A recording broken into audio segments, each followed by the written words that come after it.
Se você nasceu nos anos 80 ou 90, presta atenção nisso. Tinha um som que fazia qualquer criança parar na hora. O barulho de moedas batendo no vidro da banca. E não era pelo gibi, nem pela revista. Era por uma pergunta que marcou uma geração inteira. Me vê um chiclete ping-pong? Hoje, aqui no Velha Saudade, a gente não vai só falar de um chiclete. A gente vai abrir uma porta no tempo, porque o ping-pong não era só um doce. Ele era disputa, era coleção, era ansiedade e também decepção. E sem exagero nenhum, ele ensinou muita coisa pra gente antes mesmo de percebermos. O ping-pong foi um dos maiores fenômenos da infância brasileira. E o mais curioso, não era pelo sabor, era pelo que vinha junto. Mas calma, porque tem um detalhe que pouca gente percebe hoje. Por trás daquele chiclete simples, existia uma estratégia genial. Para entender isso, a gente precisa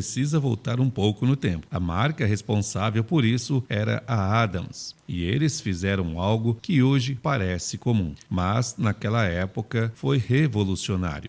Você viu como ele tá hoje? Pepe Brópseco. Oi? Pepe, ele é Pepe de demais. Ei, cara, você tá com essa bola toda?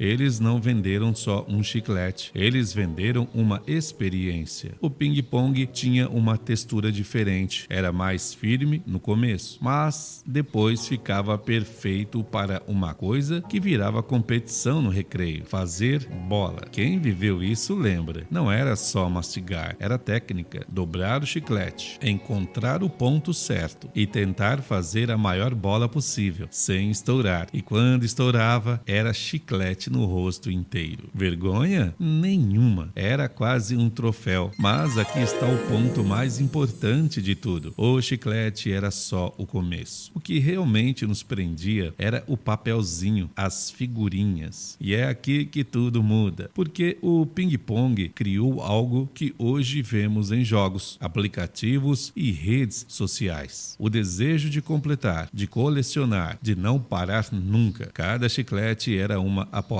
Você abria com expectativa, torcendo para não ser repetida. E quando vinha repetida, era aquele "ah, não", que todo mundo conhece. Mas quando vinha uma diferente, principalmente aquela difícil, aquilo mudava o seu dia. E tinha mais, muito mais. Porque não era só sobre ter, era sobre trocar. No recreio, começava o verdadeiro jogo. Eu te dou 2 por essa. Essa aqui é rara, hein? Essa eu não troco. Sem perceber, a gente aprendia negociação, valor, paciência e até frustração. Era praticamente uma aula de vida, disfarçada de brincadeira. E deixa eu te falar uma coisa que talvez você nunca tenha pensado. Aquilo era a nossa rede social. Não tinha celular, não tinha internet, mas tinha conexão real, olho no olho, histórias sendo criadas ali, no chão da escola. Agora me diz, você também tinha aquele amigo que sempre parecia tirar as melhores figurinhas? Ou aquele que nunca trocava nada? Sempre tinha. E isso fazia parte da graça. Mas tem um detalhe que muita gente esqueceu com o tempo. Completar um álbum não era fácil. Levava semanas, às vezes meses. E isso fazia tudo ter mais valor. Hoje, você consegue tudo em segundos. Naquela época, a gente construía. E talvez seja por isso que ficou tão marcado. Hoje, o ping-pong pode até ter sumido das prateleiras como antes. Mas, da memória, ele nunca saiu. Porque ele não era só um produto. Ele era um momento, uma fase, uma sensação. E muitos daqueles álbuns hoje viraram relíquias. Tem gente que paga caro, mas a verdade é uma só. O valor nunca esteve no papel, estava no que aquilo representava. Agora eu quero saber de você, qual foi a figurinha que você mais procurou? Aquela que nunca vinha? Ou aquela que quando veio parecia até mentira? Me conta aqui nos comentários, eu leio tudo, porque porque este canal não é só sobre o passado, é sobre as histórias que a gente viveu nele. Se esse vídeo te fez voltar no tempo, já se inscreve no canal Velha Saudade, porque aqui a gente ainda vive essas memórias. Eu sou o Lucivandi e te vejo no próximo vídeo. Tchau, gente, e até mais!